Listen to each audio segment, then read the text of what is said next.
Welcome back to BK Nothing But Nets podcast. It is good to be back. I'm joined with my co-host Dylan from Nets Press. It's been an interesting week. Nothing's really broken since the Michael Porter news. There's been some rumors, 7-team trades, things like that, but we haven't gotten any news. Cam Thomas, who is the topic of today's show, still unsigned, and it seems like no one even wants to take him to the prom. What's going on? First of all, how are you going? How was your 4th of July? And what's going on with Cam Thomas? Yeah, it's interesting. My 4th was good. I hope everybody else's was good as well. Yeah, it seems like at this point they're kind of just trying to figure out what they're doing with the cap space. He's supposedly asking for certain numbers that aren't fully disclosed. I heard something where he may have been asking for $30 million. Some people were saying that was Giddey asking about that. Who knows exactly as of right now? But they also have been brought up in some Kaminga rumors. So it's kind of getting to a point where you're questioning whether or not are the Nets trying to look into getting Kaminga prior to signing Thomas? Are they looking to grab Kaminga and let go of Thomas? Is this just a holdup on money and years on a contract? Who knows exactly as of right now? But yeah, it's going to be interesting to see what happens. We're on day 6 of free agency already, day 7, and we haven't heard anything. So who knows? I mean, at this point, if he's going to demand a certain price and not sign a contract, I would just take him on the qualifying offer and literally ship that out to Golden State for Kaminga. I mentioned that. Well, don't you want to send Nick Claxton to Golden State in a Kaminga trade? I don't even think they can do that. I think they have to take back less money on their, what's it called? They have to take back less money than what they're getting in a sign-and trade. I was looking at one before. It was New Orleans getting Claxton, New Orleans sending Jordan Hawkins and Herb Jones to Golden State, and Brooklyn getting Kaminga, which is pretty interesting. But it's New Orleans ain't doing that. Yeah, that's the problem. Herb Jones is on such a good contract. They're not trading that. I know. And that's the problem, right? Is you really don't know what the values are of people at this point in time. And you also have the 3 most coveted restricted free agents still on the market. Well, I'll say 2 because you don't know if Thomas is coveted or not. But, Kaminga and Giddey, they're going to be holding up this market in the restricted free agency market now for a couple of days until they sign. It'll be interesting to see how it all plays out. But I don't know. It's very strange, the situation with him. It's going to take a while. So we'll see what happens. Lou says what's up. Lou says hey. What up, Lou? You're Connor today. I was on his show and I called him Dylan the other day. So I guess there you go. Yeah. Happens, man. It happens to the best of us. I call everyone the wrong. I never get my kids' names right. I just start screaming out names and hopefully one of them turns around. I never get their names right. Oh man. The Cam Thomas. He doesn't have a match, right? Like there's no one with money, and no one is giving him $30 million. So why would the Nets? The Nets are literally competing against themselves. And this is why, I don't think the Nets want him long term. I'll start there. Do you think Sean Marks and the Nets organization wants Cam Thomas long term? And by long term, I mean 3 or 4 years. No, not at all. And we've kind of been in agreement of this for the past year. And I've used the example numerous times. He's in the exact same position as D'Angelo Russell was before KD and Kyrie came here, right? Bright young star, potential star. D'Lo actually did something that Thomas didn't do, which is he was an all-star at one point. And he's kind of in that spot where you want him to stay for the rebuild, but when the time comes to capitalize on something, he's the first guy out the door in a package. And I've been saying this. I know some Cam Thomas fans just can't get over it. And no, I'm not specifically talking about Breezy because he's actually a Nets fan. But there are specific people who genuinely do not think Cam Thomas is ever going to leave this team. It's all a business. You've seen time and time again, there are not guys that stay on teams long term. Whether they're superstars, stars, role players, six-man, whatever it may be. Thomas isn't even a star yet. We're not putting that title on him until he makes an all-star game.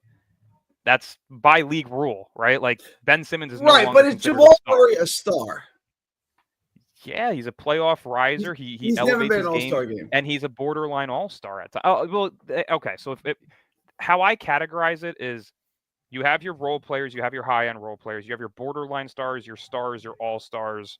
You know, to me, an all-star is just a guy who makes the all-star game. A star is a guy who you can consider a second option on a team that's contending. A Yeah, borderline star, a guy who's on a bad team, has star capability, but's never made an all-star game. That's kind of how I look at it. So to me, Jamal Murray is a star, right? He's not an all-star, but I he is a agree. guy I that agree. elevates his game. Cam Thomas, I don't even know if I can put him in borderline star yet, right? He hasn't proven himself in a full season to be able to put anything up special in numbers, right? He averaged 24 points this year in 25 games as the only guy on this team that can put up 20 plus. Is it impressive? Not really, right? You were expecting a little bit more from him.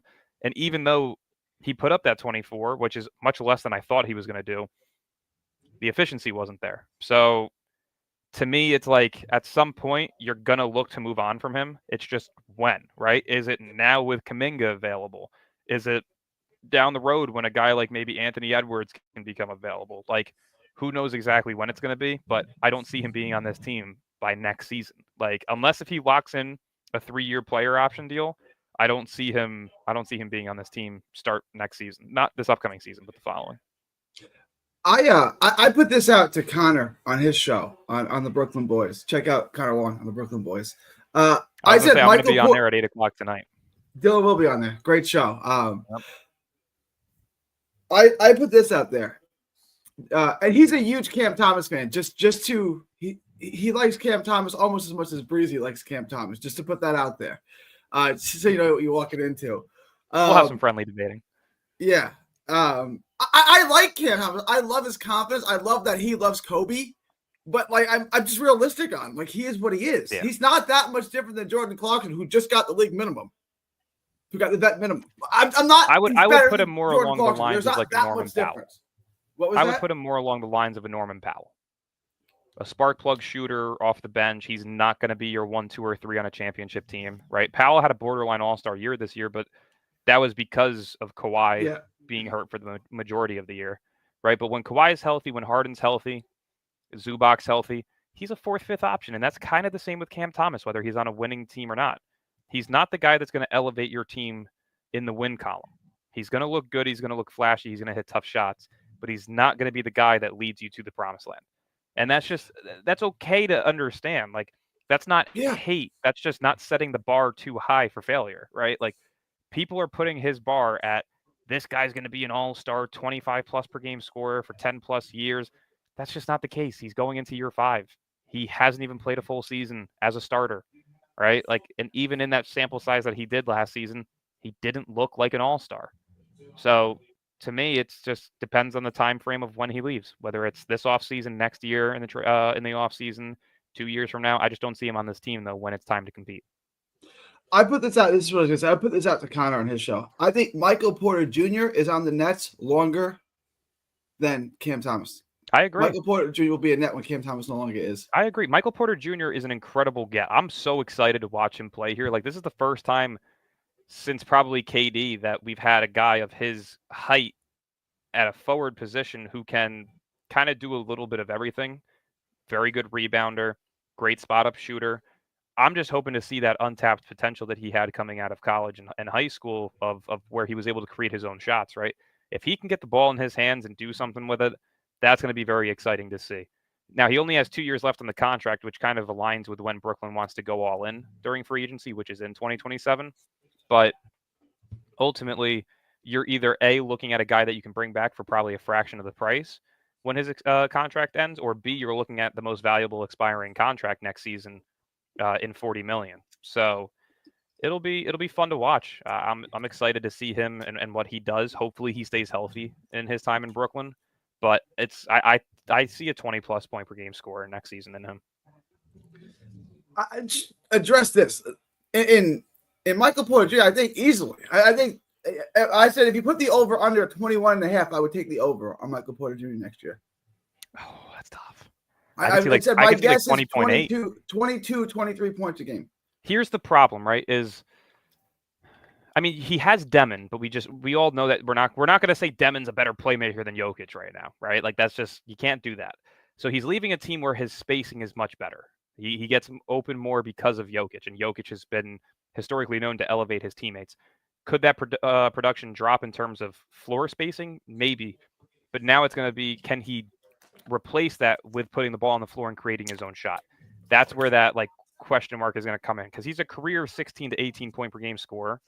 And you know you're kind of just hoping that Demon has the playmaking ability, but you're also hoping that Porter Jr. can put the ball on the floor, and that's kind of what we're going to be waiting on this year. But either way, regardless, it's going to be exciting. You've put really good players around Demon in his first year, not playoff or play-in contention, but just in terms of guys who can space the floor for him and be lob. If Claxton's on this team, he has a good lob threat. But overall, you have Zaire, you have Thomas who can play off ball, you have Michael Porter Jr. Like you have guys who can space the floor for Demon. So it'll be interesting. I'm excited for it. This is finally a season that I'm like semi-excited for. In the past 3 years, I was not excited whatsoever with Mikal in his year here. And then when we also got him, that was just depressing because we lost KD, of course. So this is probably the first year in like 2.5 years where I'm excited. Yeah, I mean, I don't want to say there's reason to be optimistic because there's not. But there's reasons to watch. Like there's like last year there was no reason to watch other than can Cam Thomas score 30 a night, which he couldn't, and then he got hurt and played 25 games. So, yeah. I mean, there was absolutely last year was a painful year to watch for my Jets and my Nets. Just a terrible, no good year to watch. As far as Cam Thomas, he's gotten tagged a little bit with the injury bug. Aside from last year, he's been relatively healthy. He hasn't played a ton because at first he was on a team with KD and Kyrie, so there's no room for him. Then Jacques Vaughn didn't like him. But he hasn't played a ton of basketball. He just in 4 years, he just hasn't played that many minutes of basketball. Who's offering him a contract? Besides the Nets, who's offering him a contract? Nobody. There's nobody with money. Right? Like you can offer him a mid-level exception, but he's not going to accept it because even if he accepts it, the Nets can match it. So it's like at this point, it's either he's re-signing, I would say on a 17 to 20 million a year deal for 2-3 years. If it's 3 years, it's a player option for the third year. And if not, he's signing the qualifying offer and betting on himself. And at that point, it comes into, do you trade him now or do you keep him and risk him leaving in unrestricted free agency the year following? So that's why I don't see Thomas on this team beyond this season, because he's either going to be traded or he's going to be traded. Like I don't see a world where he's on the team past next offseason, right? He could go as early as the deadline this year and latest by next offseason. So it really just depends on the contract that he's signing. All right, so that's what, because I'm hearing now that there's not really a trade market for him either. Which I mean, his best bet is just go sign some deal that you can opt out of, and then score 25 plus points a game, and hope the Nets can trade you. I think that's his best option because, or what I would do, and I get your take on this. If I were him, I'd sign a 1-year deal, a 1-year deal with an option for a second, a player option for a second. And I would shoot every chance I got. I would try to average 30. I would try to average 4 assists a game. I'd be so ball dominant that my stats look great. And then they can trade me and I can go to a playoff team, try to score in the playoffs, and then test free agency next year. Because if free agency, I've been saying this since last year, free agency is not going to be good to him. He's not going to get a lot of money. It's a bad year to be a free agent. It's a bad market to be a free agent. It's right now it's a seller's, it's an owner's and a team friendly market. And he's going to get the same thing that's happening with Quinn Grimes in Philly. Right? There's really not much of a market for him because there's no money. But at the end of the day, it's like you have to sign a contract at some point. Are you going to sign a 1-year deal and make less money? Or are you going to sign a 2-3 year deal, make a little bit more money, but not the exact money that you want? It kind of comes down to whose agents are actually looking in favor of their player versus agents who are looking to make the most money. So if I'm Cam Thomas's agent, I'm just saying, dude, sign a 2-year deal, get 20 million, move on. Like realistically, what are you doing with $20 million at 23, 24 years old anyway? You're paying everybody Hookers off and in your Coke, I family. would imagine. Hookers and Coke. I was going to say, like, at 23, 24 years old, even if I had $8 million, I'd be set, right? And that's what his qualifying offer is, I'm pretty sure, is like 8 to 11, somewhere in that range. So it's like, if I said to million. you, I'm going to give you $10 million, what are you going to do? You name a list of things. If I said, I'm going to give you $50 million, what are you going to do? It'd be the same list of things. Same list of things, just a couple of add-ons maybe, right? Like there's nothing more to it. Realistically, there's just no reason for him not to sign a deal at this point. Unless if he doesn't want to be here, right? Unless if he wants to bet on himself knowing that he's going to get more money next year. Like, a team like Washington's going to have the most cap space in the league next year. Are they going to want him? They already have Trey Johnson, so probably not. Outside of that, what other teams are really looking at him? Milwaukee, they're not going to have cap space. So it's a tough market for him. It sucks to be him, but it's also great to be us. We dictate the market just like Philly does with Quentin Grimes, just like, Chicago does with Josh Giddey. None of these guys are getting the money they want from elsewhere because no teams have the cap space. So it's either you sign your deals and you move forward, or you're all playing on qualifying offers, and who knows what happens from there. Cam Thomas could tear his ACL this upcoming season on a qualifying offer and get a league minimum the year following. If I'm him, I'm just taking 17 to 20 million. I'm not greedy like that. If I were him, I would ask for the 2-year deal, the second-year player option. That's what I would ask for. I think it's reasonable. If it's a 2-year deal, I would make it a team option, right? If it's a 3-year deal, then I'll give you the player option, because I don't want. And he doesn't really have a choice in the matter. He's got to sign like whatever legitimate offer they make him. Like it's that or a mid-level exemption somewhere else, maybe. But no one wants you, and I don't understand why no one wants him. Like I've had this conversation with Nate when he tried to tell me that DiVincenzo was better than Cam Thomas. It's like, if you want Cam Thomas just to sit in the corner and shoot threes, he can do that. You're not really maximizing. I don't think he can do it as efficiently as DiVincenzo, but he can do it. DiVincenzo had one efficient year. Like, check his numbers. He's not that efficient. He was last year with the Knicks. Like, he's a good shooter. He heated up towards the second half of the season with Minnesota, but then he dealt with the injury, and that kind of set him back. But yeah, I mean, not wrong. It's not comparable. Like, Cam Thomas is a better player than DiVincenzo. It's just, again, who impacts the game of winning more. To me, winning matters more than stats. Like, Kevin Durant is an all-time great, but at this point in his career over the past couple of seasons, he puts up all-star, superstar numbers, but he doesn't impact winning. Look, he was just on a Phoenix team that didn't even make the play-in. Like, when does it come to a point where you're looking at the impact of the player compared to the stats? Right, and I'm a big stat guy. It's the Allen Iverson versus Chris Paul debate. Who's better, Allen Iverson or Chris Paul? Allen Iverson. Who are you going to take? Well, that's a different question. Yeah. Yeah. Who are you building a team around? Chris Paul, a guy in his prime who could give you 20 plus, 10 plus assists. That was much easier to build a team around that. That's kind of like Jalen Brunson and Tyrese Halliburton. Who are you building a team around? You're probably building a team around Halliburton specifically because he can play make at that level, right? So it all comes down to that. I agree. It's going to be a tough market for the remainder of these restricted free agents, but at some point you got to sign, and most likely you're going back to your team regardless of qualifying offer or short term, less money than you actually wanted, but still, market value for what you need. The contract. I'll let you answer the question. Here's the contract. If I'm Sean Marks, here's the contract I'm offering him. 3 for $60. It's a third-year player option on it, and it's an even $20 million a year. That's the best I can do. You can opt out after 2 years and retest free agency. When you're in your absolute peak, right, by age, you'll be like 26 or whatever, 27. But I can't do any better than that. You can go elsewhere. You can get, but I'm giving you 3 for $60. There's a third-year player option. I think that's a very tradable contract from our end too. But what are your thoughts on that, and what would you offer him? I'm like conflicted, right? It really depends on realistically what the Nets feel is fitting.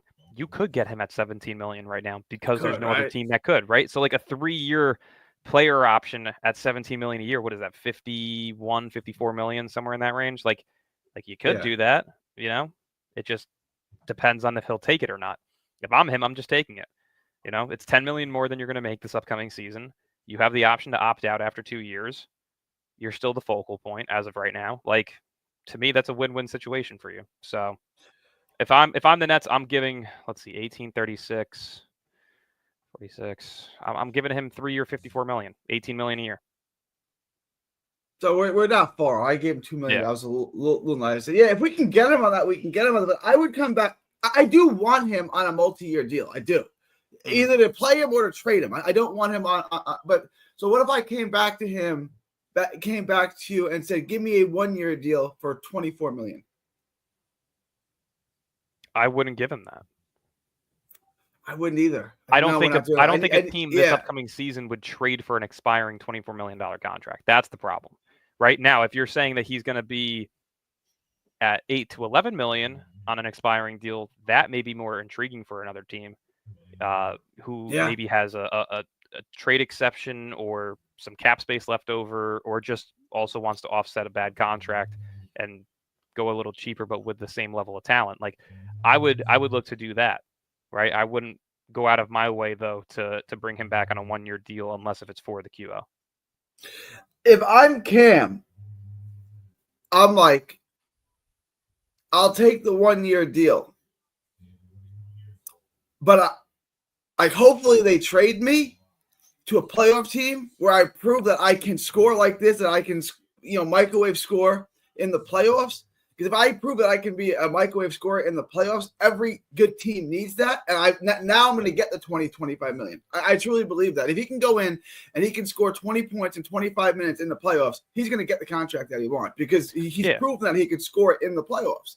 I think that's what Brunson did with Dallas when he got the original contract with the Knicks. He came in when Luka was hurt and he scored a bunch of points and played really well. And I think they won they went up 2-1 against Utah in the first round when Luka was hurt. He showed you he could carry the.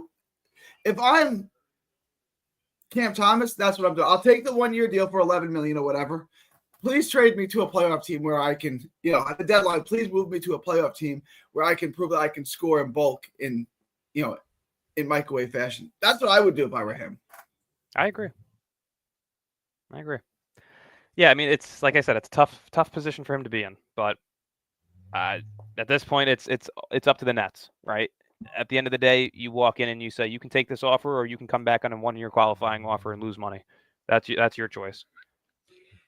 So I got two questions, and I wrote this the other day, and I think we've got our answer. Mm-hmm. Is Cam viewed as not worth investing 20 to 25 million in league wide, right? Like even if you had the money. If I had 25 million to give him, would you give it to him? No. I don't think there's a team right now that's saying. I always say it only takes one team. There's 30 teams. If 29 of them say no, right? It's like chicks. If you hit on 20 chicks and 19 of them shoot you down, and one agrees to go home with you, you had a good night, right? Yeah. Okay. No, it makes sense. If 29 teams shoot you down, and one of them gives you the $30 million, $25 million, you had a great night. Yeah. Does anyone view him that way? Because I think the answer is no. I agree. I really don't think there's a team around the league that values his game as of right now. And there's really, again, it's not a knock on him, but there's not much to value. What is there to value in a guy who hasn't consistently played minutes, who hasn't consistently stayed healthy, who doesn't have a second aspect to his game that's of starting caliber player, right? He's a below average efficient scorer. That's just Norman Powell, Lou Williams. Yeah, you could even do it as Lou Will. Like Jordan Clarkson. Like I love Jordan Clarkson. He ain't getting $25 million a year in today's market. That ain't happening. No. Right? No. He got the league minimum from the Knicks. He got the vet minimum. Yep. Yeah, it's a shitty spot to be in for him. It sucks, but I'm not. It does and it doesn't. He's still gonna get millions and millions of dollars to play basketball. So it sucks, but it doesn't suck too much. Like you can live. To me, like there is value for what he does. It's just how do I quantitate that value? And I'm not going to overpay because I like you. And I like we talked to Mark, we've talked to Breezy, and then just overpay him. No, I like Cam Thomas too. I love Cam Thomas. No, yeah, that's just not how you run a business. Like you don't financially restrict yourself for multiple years just to appease a player's wants and needs. Like, if this is market value because there's no market for you, you take this or you shut up and you play on a qualifying offer expiring contract. Like, there's no in between. It's QO expiring deal where you're at risk of being traded, or there's long-term contract for slightly less money than you want, and either way you're making millions. Like there's really no lose-lose for the Nets in this situation. Now, the only lose in that situation is if Marks once again decides to think that a player is going to come back in unrestricted free agency and ultimately leaves for nothing. That's the only way that you can lose out if you're the Nets. But that's why I'm saying if he's on the qualifying offer and expiring, trade his ass. If he comes back on a multi-year deal, keep him for this season, but start to look into options of moving him next offseason. I would look to move him to a playoff team.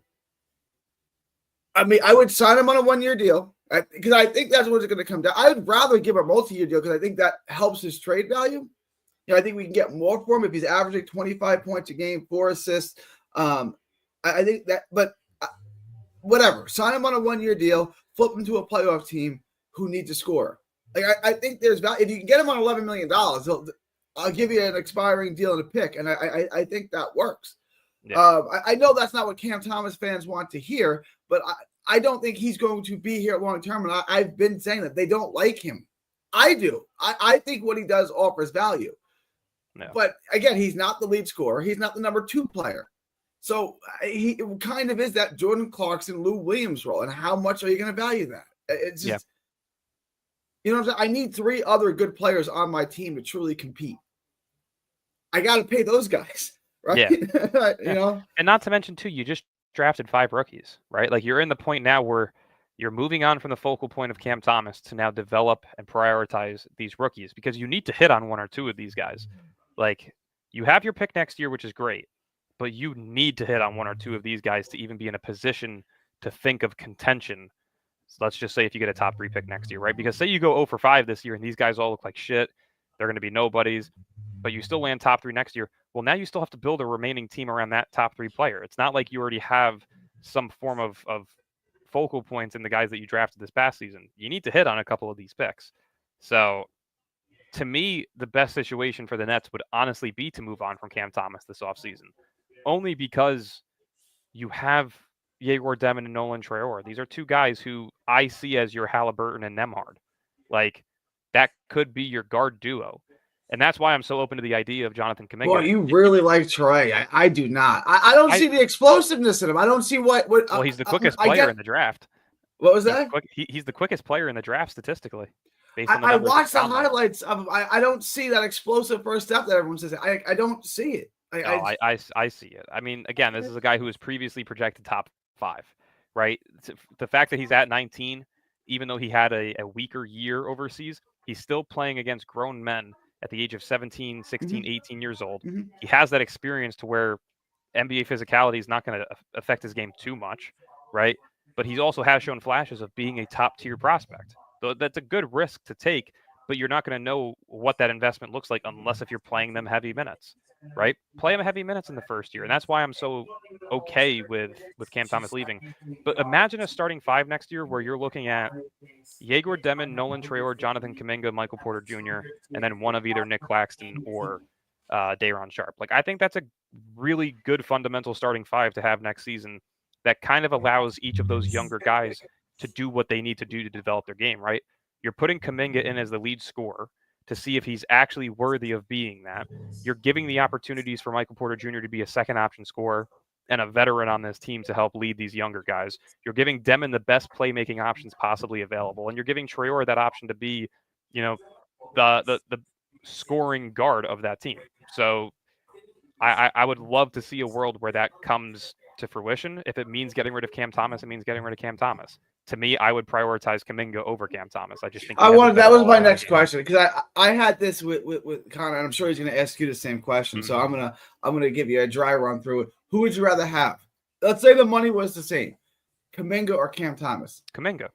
You're telling me there's a 6'7" wing that can score, that can rebound solid. He plays better defense than Cam Thomas. I'm taking that option every time over the undersized 2 guard who doesn't really have a second component to his game. I think there's more upside in Kaminga than there is in Cam Thomas currently, right? We saw the sample size of him in 25 games last season. To me, that didn't look like a guy who could be a one or two option on my team in terms of contention. To me, Kaminga still has that upside potentially. So I would take the risk on Kaminga over Cam Thomas. Yeah, but to be fair to Kaminga, I know he's got a championship ring, whatever. He's never really proven it either. He's never had an all-star season, and his three-point percentage has declined each year. It was pretty bad this year. Look, I would take Kaminga too. Yeah. Who do I think helps me win more this year? Probably Cam Thomas, right? But like, who's a piece that I can build around? Kaminga, it's not even close. Yeah. So if I have Kaminga and I have Michael Porter Jr., now all I need is that star, and I have things. I have my point guard. I have Porter. I have Kaminga. I have things in place. Now I just need that one star. Who can I get that guy in free agency? Can I trade for him? I still have a ton of picks. To me, yeah, Kaminga makes way more sense than Cam Thomas. Not to mention, too, you have to think a team, even let's just say Kaminga doesn't pan out, you'd have to think, even if so, he still has more trade value than Cam Thomas, right? A 6'7" wing who can score and do his own thing, that's got to be a little bit more valuable than the undersized 2 guard who can do the same exact scoring, right? Yeah, I've always used this as an example. If there are 2 guys and they both give you the same production, and one's a 6'2", 6'3" 2 guard who can only play the 2 and who can only defend small guards, and he's averaging 20 points a game, and there's a 6'7" guard that can play 1, 2, 3, can defend 1, 2, 3, 4, and he hits the market with the same stats. Who's getting paid more money? The 6'2", 2, who's one-dimensional, or the 6'7" guy that can play the 1, 2, 3? Who's getting more money?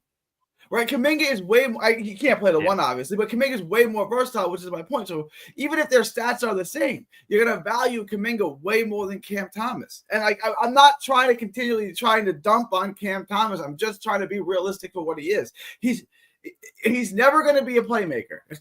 That's not his nature. Right? He's never going to be a good defensive player. He's too slow to guard point guards, and he's too short to guard 2s. So he's never going to be a good defensive player. He's never going to be a playmaker. He's not a good. Yes, his rebounding got better. Yes, his playmaking got better. But like, is Cam Thomas a good playmaking point guard? No, not one bit. Right. Yeah, he got better. I agree. It certainly did. He's not good at it. Yeah, it's still way below league average. Like, there's nothing impressive about it that stands out and says, okay, he has the potential to be a 5+ assists per game type of guy. Like, no. And that's clearly obvious because of who you drafted this year.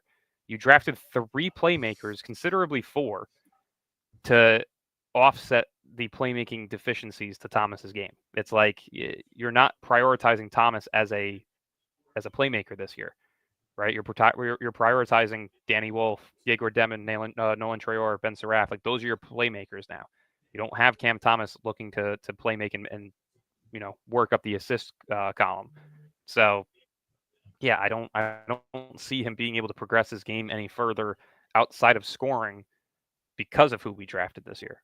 So to me, again, it's just not worth the investment long term compared to a guy like Kaminga. Like, that's who I would really like to see here this offseason, even if you have to overpay for it a little bit, right? I don't mind overpaying for a guy like that because of the upside that he brings to your team. Yeah. But Cam Thomas, there's just not much upside in terms of win column statistics, star capability. There's just I don't see it. Let me ask this question. On a free market, if everyone had money, what kind of contracts do you think what kind of contract per year do you think Cam Thomas gets in a free market where people have money? If in a free market, I would say mid-level exception.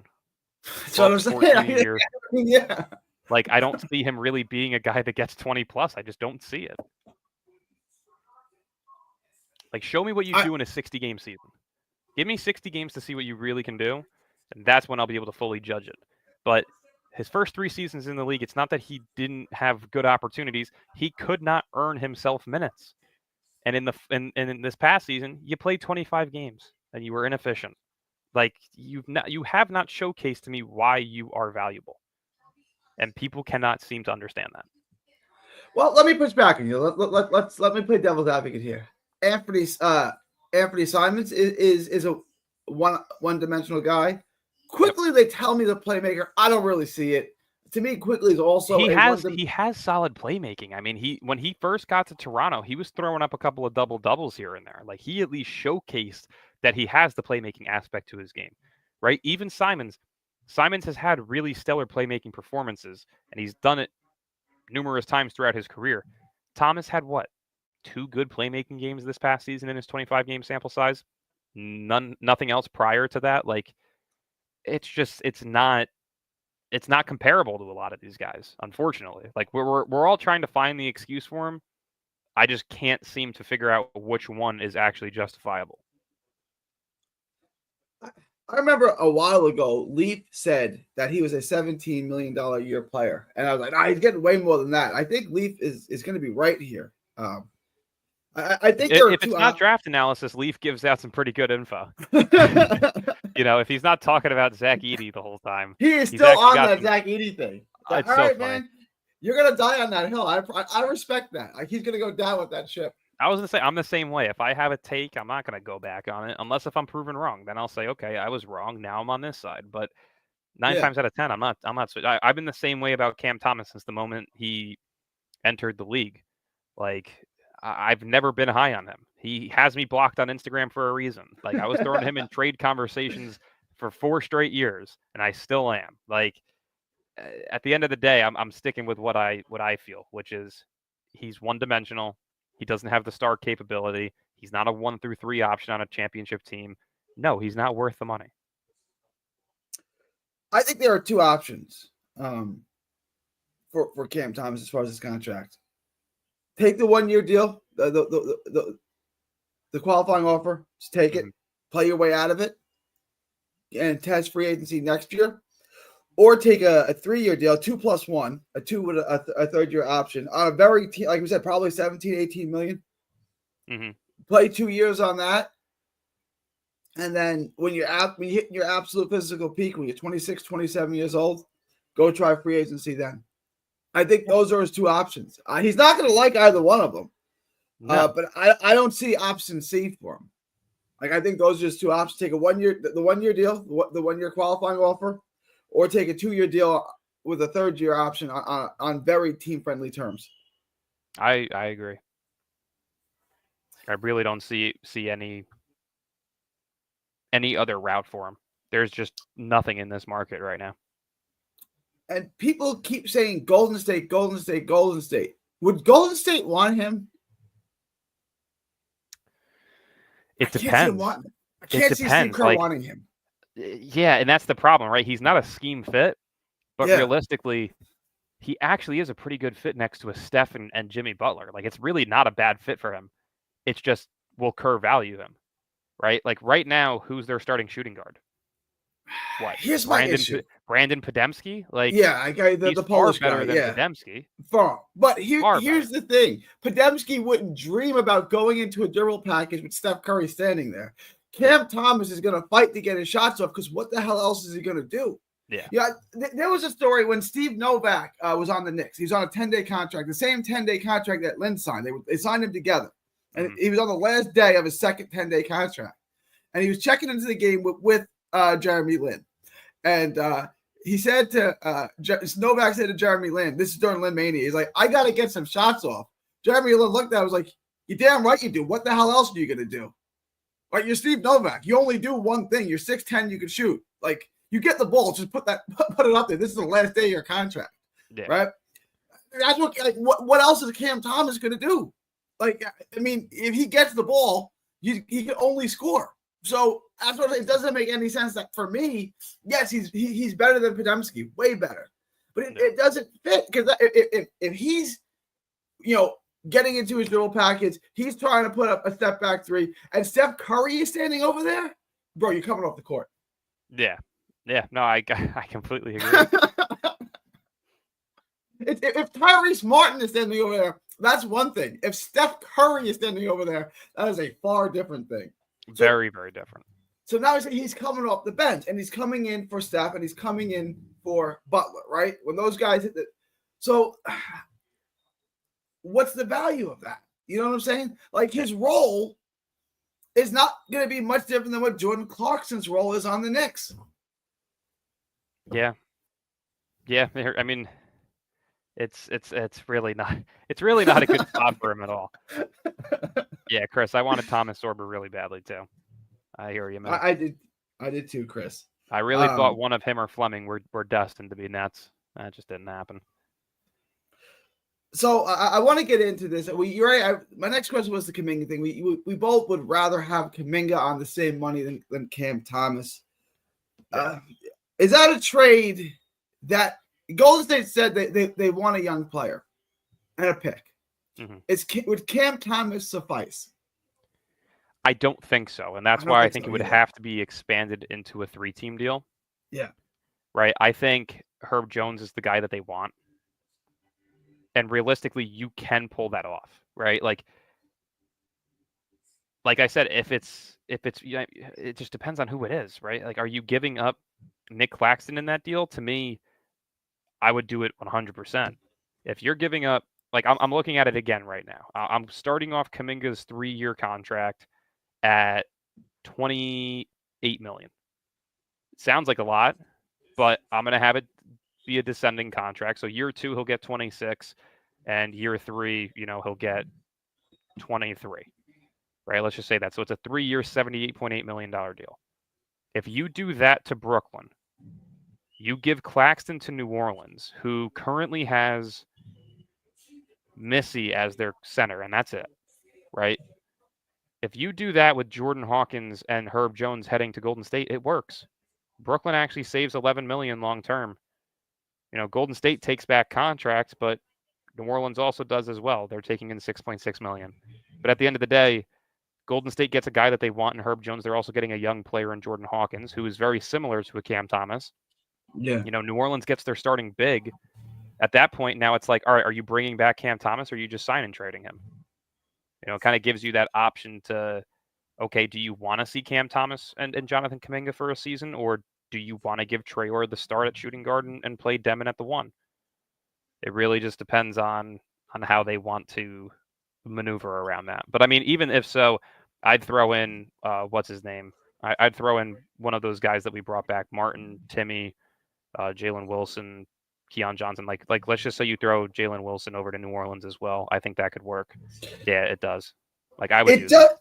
It does suck to hit on a late pick like Cam Thomas. You got 27th, 28th overall, whatever it was, and then get nothing out of him. Like you got the pick right. You couldn't have done any better on the pick, and then get nothing for him because he just doesn't have any value, right? Like it sucks. Like it sucks. It does. Do the Nets need him this year? Do the Nets, their fan base, sell tickets? Do they need to bring Cam Thomas back for at least this year? I mean, from my perspective, no. Like realistically, I'm at the point where you're playing for a top 3 pick next year, and you're developing your players this year. That's all I'm looking at this year. I'm not looking to see anything else other than top 3 and 1 or 2 of these players that we drafted this year looking like real rotational starters on this team moving forward. That's it. I don't give a shit about anything else. Cam Thomas is not a top 3 priority to me, even if he's on the team this upcoming season. Like, at that point, I would just be waiting on when he's going to get traded or not. Like what's the value of him? That's what I would prioritize with him. But outside of that, no, I'm looking at the development of the players this year. Is this team going to truly bottom out and be a top 3 pick next year? And what pick are you looking at next year to finalize your quote unquote drafting rebuild, right? So it really just depends. This is I don't think Cam T is coming back. So here's a 2-part question. First part of the question is Cam Thomas on the roster opening night for the Nets? You'd have to think so, right? What else is he going to do? Unless if he's traded. There's really not much else to do. And again, what team values him? That's good. Again, I just Bleacher Report said there's no trade market. I just listened to the Bleacher Report podcast this morning. There's no trade market for him. Like there's no one is interested in him. So I mean, I guess he's coming back. So that's the first part of the question. The second part of the question is the last day of the regular season. Is Cam Thomas on the roster? beyond the deadline? I don't know. I can't really make a prediction on it. I really don't know what's going to happen with them. It's so tough to try and put an idea on this because of the fact that there's no market for him. Like there's nothing that you can really get for him, and there's nothing that you can really give to him that's going to put you in a position to think, all right, we're getting a good value in return of it, whether he returns or is traded. So that's why, again, I'm at that point where I'm more focused on trying to bring in a guy like Kaminga over a guy like Cam Thomas. You want to? Yeah, I said it. I put the link in. People want to talk about Cam Thomas. I got a little bit. What time are you going on with Dylan? I mean, what time are you going on with Dylan? No, you are Dylan. What time are you going on with Connor? 8, I believe. Oh, you got plenty of time. All right. Yeah. Hang on. Let me let me share this. If any weirdos come on, I'm gonna boot you immediately. But people's wants on, and then Claxton. I feel like we've beaten the Claxton topic to death. By the way, it's just not much. There's not much left to talk about Claxton. The Warriors trade. They can't even do the Claxton for Kaminga deal, right? Like that's not even economically viable for them. The which? Yeah, no, they can't because they have to give out. I'll look at it real quick. Let's see. Let's just say you got Kaminga on that $28 million a year, and you give up Claxton in that deal straight up. They would have to. Warriors are unable to complete this trade since they are not an over apron team, and they are sending out between $7.5 to $29 million in salary. They are only able to take back $7.5 million more than the salary they are sending out. Warriors can only take back $21.8 million in salary based on the amount they are sending out. So they'd have to cut $3.5 million in that deal. So, do they throw in a player for that? Maybe, but are they getting the full value back on it? No. Like they'd have to give up Podemski and Kaminga to get Claxton straight up, which is why I think a third team would have to be included to get that done. And that's why I don't think the Warriors would prioritize Claxton rather than a guy like Herb Jones. So yeah, I mean, I honestly don't see how I would love to have Kaminga. I've said that all season. I just don't see a realistic path to this team unless I'm totally wrong on how Golden State used Cam Thomas. We don't have it to get him here. Unless we can work out a 3-team deal where I don't know. I would love to have Kaminga, but I just like I've said, we don't really have a package to get a good player. We did get Porter Jr. though, so we got that. It wasn't a total loss of the offseason. We'll come back. We'll do the next show. We'll kind of break down the offseason when all is said and done. But Peoples, we got you on. What's on your mind? What's up, Gary? What's going on? I was saying, what's up with Cam Thomas? I don't think the Nets really want that guy anymore.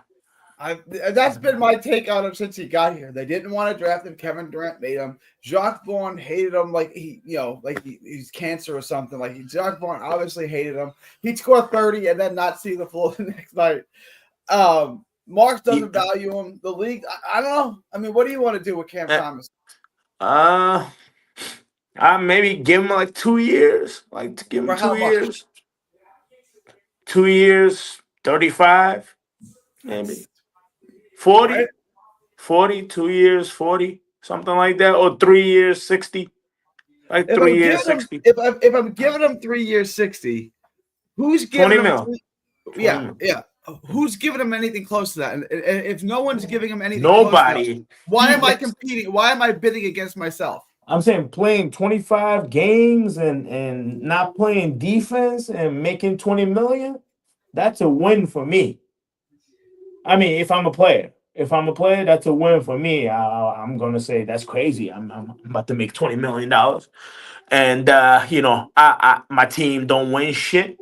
You know what I mean. As a leader, my team don't win shit. 25 games maybe in a season. If there is no legit stars, so he's not gonna make an impact like a winning impact.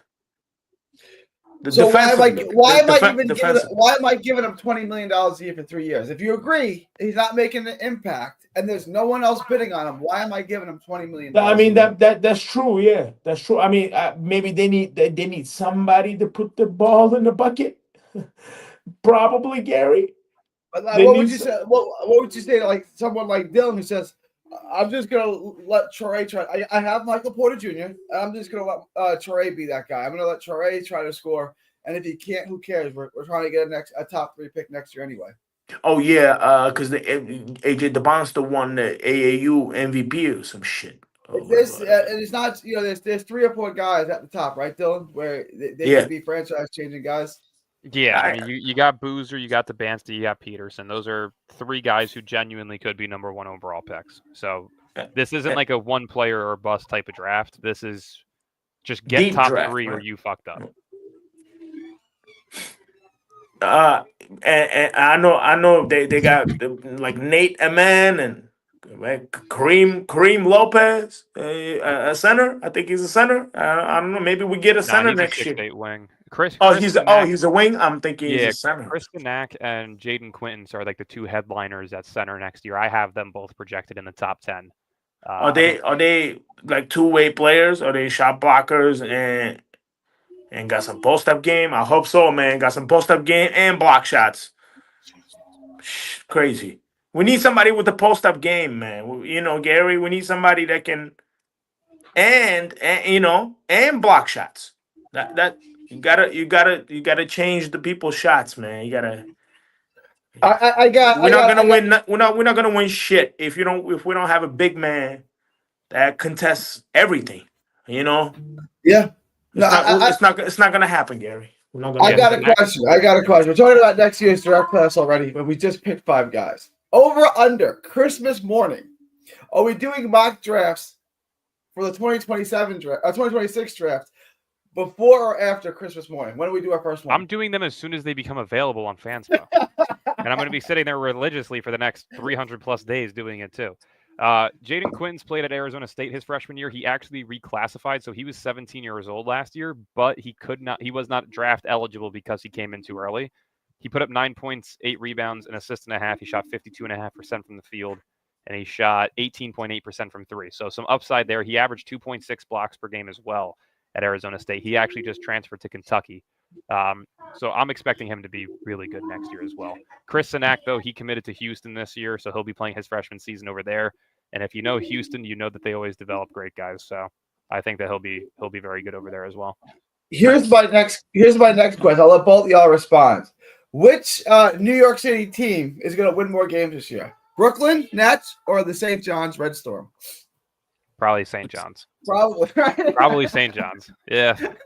But I mean, don't sleep on it because we don't know, like Danny Wolf and shit. What he gonna do? What if he blossoms? I mean, there's a lot of idiot players in the NBA. You just added 5. You just added 5 rookies to a team that's now Cam Johnson-less. There's no outside of Porter Jr. and Claxton. There's no guy on this roster that tells you they can lead a locker room of young players to success. Like, I just don't see it happening. But 26 wins this past season, you're probably looking at most 21 next year, because you got teams like Charlotte, you got teams like Washington, you have Philly, Toronto, who are coming back into the playoff picture. Like, those are 4 teams that were below us, if not a team ahead of us in the standings and on draft lottery night. Like, those 4 teams are going to be better than us. Atlanta is going to be better this year. The only teams that are even remotely in competition with us is like Miami and Chicago, and both of them have better teams than us. So to me, there's no reason why we're not the worst team in the East next year. The highest I see us being is a 12th seed, but I don't see playing whatsoever, not even close. Because if you look at the starting 5, yeah, it looks like a team that could maybe make a play-in game, but when you look at the depth, it's a bunch of young kids. They're not going to win those games. I mean, that's the plan because exactly. And listen, if you're the worst team in basketball next year, props to you, because I can live with the 5th pick rather than, the 8th pick this past season, right? The 5th pick this year would have landed you Jeremiah Fears or Ace Bailey. That's how you have to look at it, right? Like, but by the way, Ace Bailey was fucking horrible, man. That summer guy league was that horrible. But my question is, would it He's have only gotten 6'7". He's only 6'7". if we got the fifth pick or the sixth pick? Would it have gotten us? Or we still have taken Yeager? Because I'm not saying we overdrafted Yeager. No, I think Maybe we then you would have trade took up. Yegor. Maybe Nets would have No, still took him. I think you would have taken. I think you would have taken somebody else and then trade up for Yegor. I don't know, Dylan. I feel like they don't want small point guard or guard. Yeah, I feel like I mean, Traor's only 6'4". He's the same height as Fears. I feel about Fears the same way you do. I love Fears just as much. Is he as you do. 6'4"? He looks smaller. I don't know. He's pretty small. 6'4". Yeah. Oh, okay. I mean, he's frail and little, but he's not. He's 6'4". So That's not bad. If Yegor can shoot 36% from three, who's got more upside, him or Fears? They're in the same question because they both shot similarly from three in college. So it depends. What ends up happening is Fears averaging more points per game on similar 3-point percentages as Demon, who's averaging less points per game but more assists. Like, how does that picture play out? It really depends on what these guys do. But Demon got way more potential. I feel like than I mean, I could be wrong. I don't know. He could be a bust. You could be a bust. You could be looking at Ja Morant or Damian Lillard in Jeremiah Fears. You could be looking at Tyrese Halliburton and Yegor Demon. So it's like, which one of those do you value more? Halliburton's the winner of those three players I named. So that's a good thing to look at. But does the rest of the game translate and develop at an NBA level? You're right. I mean, but the thing is that he's like 6'9". He probably gonna is probably gonna like a how do you it's gonna transition probably pretty good for Demon. I agree. In the If NBA. Realistically, pretty good. If he can be a guy that gives you 18, 7 and 7 a night, I can live with that. That's crazy. That would be crazy. Number. Yeah, that's Josh Giddey. Not the rookie season though, right? You mean later on? I don't think he's gonna. Yeah, no, I'm talking later on. Oh, like 2-3 years down the road, yeah, that would be great. 18, 7 and 7, and that would be great. And no turnovers. I mean, well, he said that he don't like making mistakes. He's gonna make mistakes anyways. So welcome to the NBA, man. That guy, he's gonna struggle. Demon is gonna struggle. Fears is gonna struggle. Every 18-year-old is gonna have struggles in the NBA, except for LeBron James. Every 18-year-old is going to have struggles. Kevin Garnett did. Kobe Bryant did. Zion, not really. Well, I guess Zion really didn't either. By the way, but Kevin Garnett did. Tracy McGrady couldn't crack the roster. Like they all do. Like it's very, very young to be in the NBA. It's hard. They're all gonna learn. And different topic. By the way, I was like just looking up the stats and stuff. What's the name? Cooper Flag or Conker Nipple when they played against Drake Powell the whole season. What's the name? My bad. Cooper Flag scored 4 points. I don't know if it was 2-3 games head to head in the season. He scored fucking 4 points against Drake Powell. Total all head to head.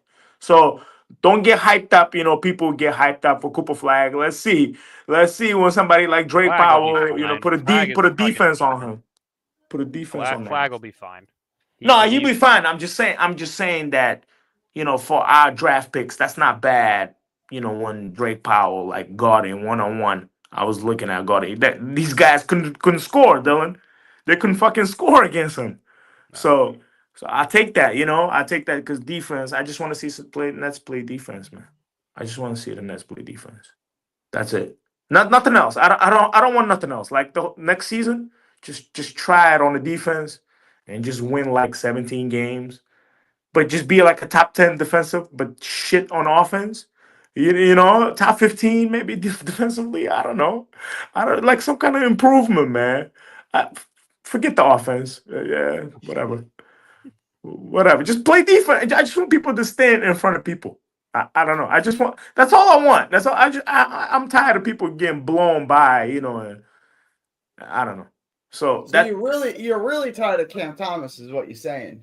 Oh, man. I mean, I'm not really tired of Cam Thomas. I know he's a great player, Gary. He's a great player. Yeah. Because he's pretty small and he's doing crazy shit against the fucking, a monster guys. Like against 7-footers, 6'11", 6'10" guys, like when he goes to the paint, still getting the N1s. And I know he's incredible. We just talk shit.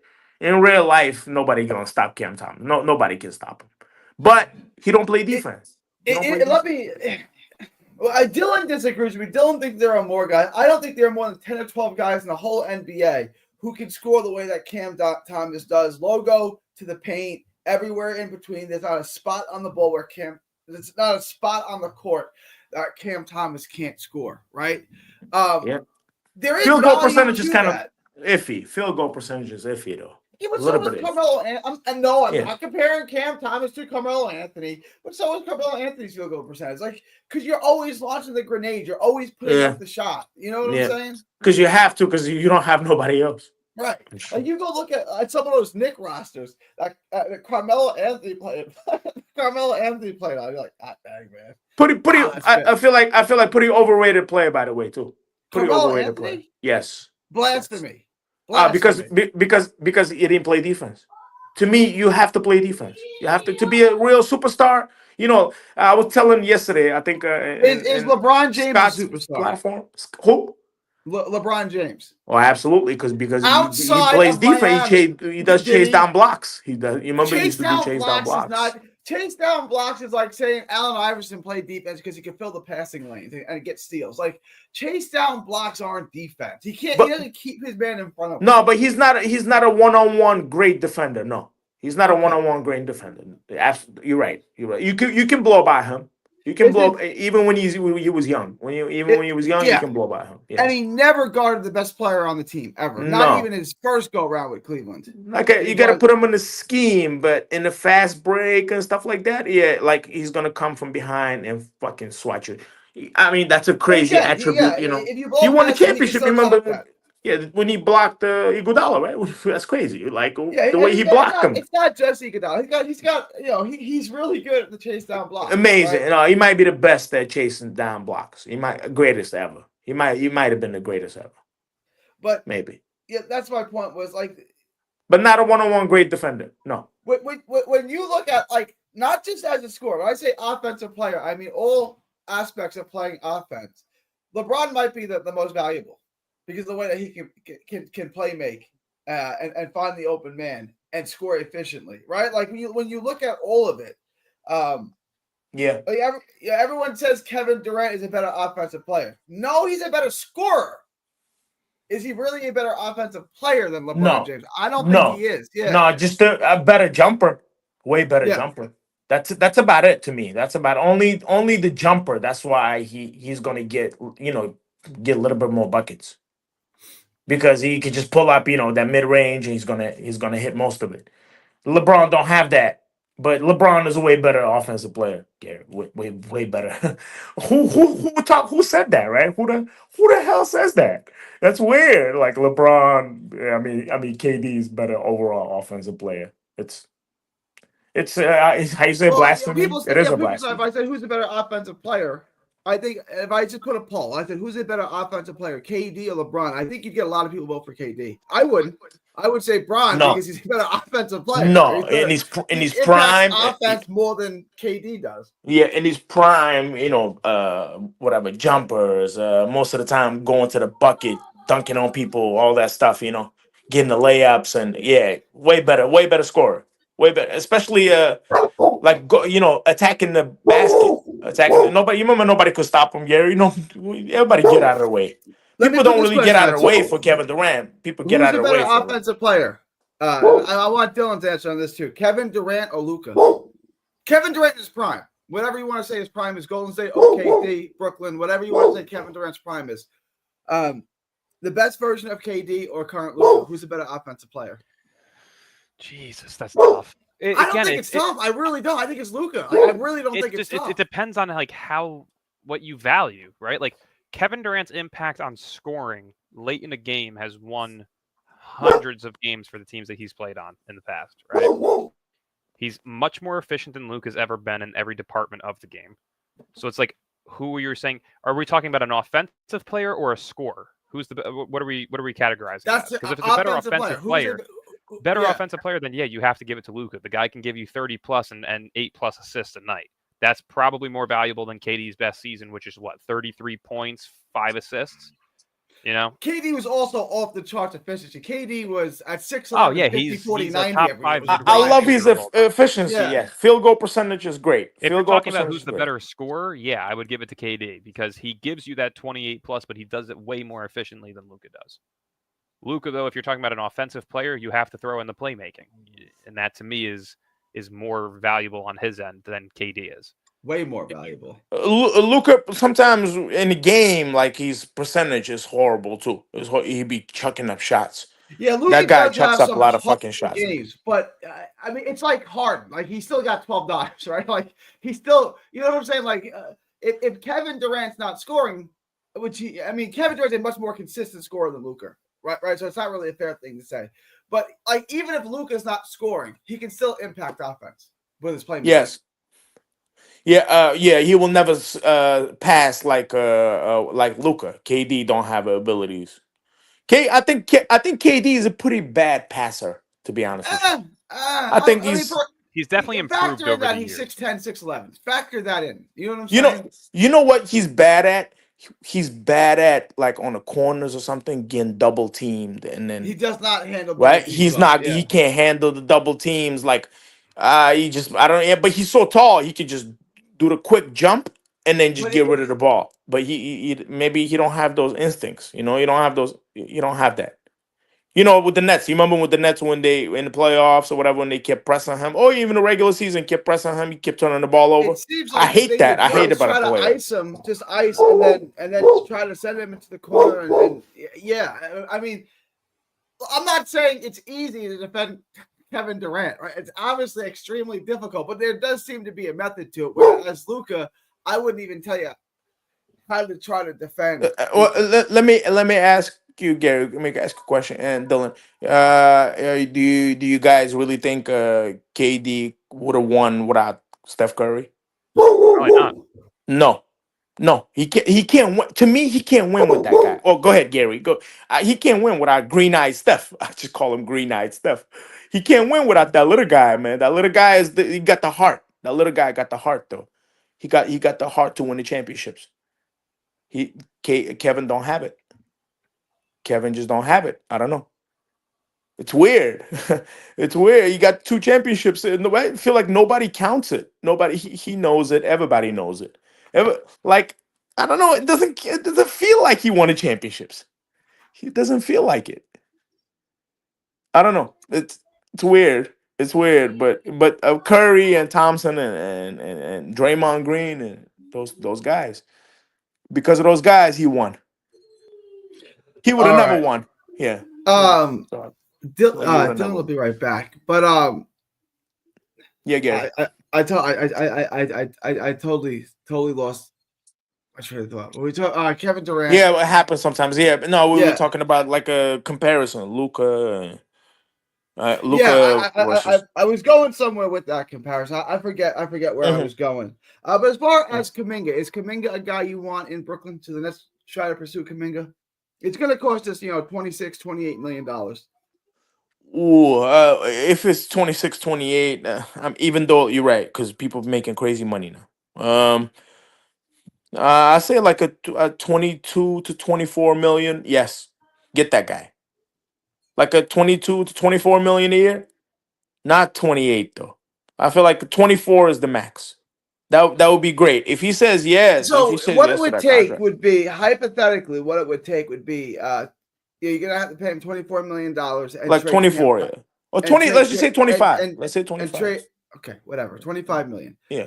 And Cam Thomas for Kaminga. Would you make that trade? So you're gonna have to pay him 25, and you're gonna have to send Cam Thomas to Golden State.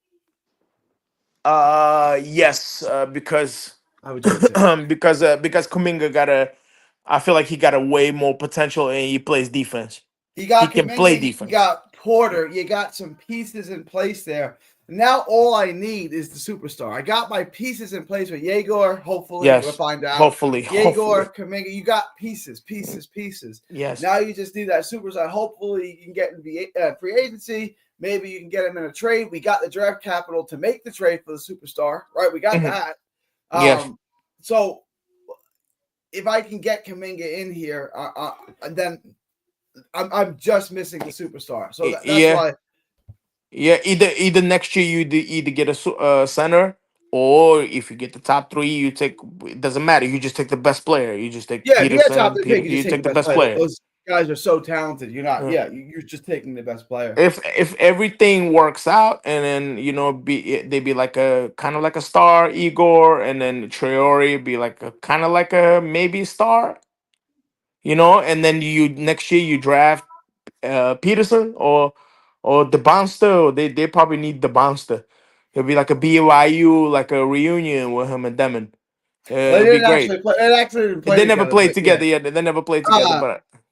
Dylan, But the Nets need the Bonster or somebody. Gary. They need somebody they can sell the jerseys, man. Dylan, I gotta wrap this up pretty soon. Any closing thoughts? Anything else you want to touch on? No, I think we kind of touched on. Go ahead. All right. That's you, Dylan. Yeah. All right. I want to come back and I want to break down these rookies: Saraf, Drake Powell, Yegor. What we can expect from them, what their role might be on the team this year. I want to come back and do that. When are you free for again, Dylan? Let's see. I should be free. What's today? Sunday? Sunday. Tuesday or Wednesday? All right. You want to shoot for Tuesday? Yeah, let's do it. I'm busy. I'm gonna be busy probably around 11 to 12:30. I should be free from 1 to 2:30. All right, let's do that. We'll shoot for 1 to 2. That's perfect. Awesome. That works. All right. Peoples, where can they find you? You got anything you want to close us out with? Sometimes I join your thing, Gary or Breezy. Never before. Never been on the YouTube like that. I mean, I just watch YouTube videos or something like that, but don't have any platform. I just one thing. Just last thing. I just hope the Nets not gonna have a crazy bad luck next year in the lottery. There's no way this year we're 8th pick. There's no way we're gonna fall to 8th pick, Gary. God can't do that to us. It's not God doing it to you. I don't think it's a luck thing. I just think the NBA puts the teams where they want them to pick. I don't think randomly Dallas got the number 1 pick and San Antonio got the number 2 pick, right? That's crazy. I can't stand atheism because it says all of this just happened randomly by accident. Like that's too much of a coincidence, right? Like there's a design to it. For Dallas to get 1 and San Antonio to get 2, that's the odds on that are too great to happen randomly. There's got to they don't deserve that. There's got to be someone that said this is going here and this is going there. I don't think randomly that happened. So to me, like saying we couldn't possibly fall in the draft again. Well, if the NBA wants to put you at 8, they're going to put you at 8. That's what crazy. Dylan would argue is if we finish with the worst record, by their rules, they can't put us any worse than 5. And if we're picking in 5, we're in a good position. Absolutely. Well, I hope the Nets know that. I hope man, Sean Marks and Jordy, just let the kids play, man. Please, Jordy, just let them play 40 minutes. Let them play. Do stupidest shit, like lose by 30. I don't think it's dumb. I think playing. Drake. No, it's beautiful for us. It's beautiful. Playing Wolf, playing Powell, playing all of them together is smart. And if it doesn't work, it doesn't work. Who cares, right? And experience. Who cares? But play him as many minutes and play him together as much as I don't know how you're going to play Shref. But you're right. All together, play them together. You're right. You have to play them together. Dylan, let them know where they can find you tonight. Do a little plug for where you're going to be tonight. Yeah, feel free to follow me on Instagram at NetsPress. We actually just hit 21,000 over there, so appreciate you guys tremendously. I will be over on Connor's podcast at 8 p.m. today, so feel free to head over and watch us there. And make sure to subscribe here if you're new around here. I think we're on the road to 300 subs. Yeah. So keep hitting that sub button, hit the like button, and appreciate you guys always. All right, appreciate y'all. It's July 6th, 2025, from Texas to the world. Thank y'all, and God bless. Yeah, have a good day. Thank you.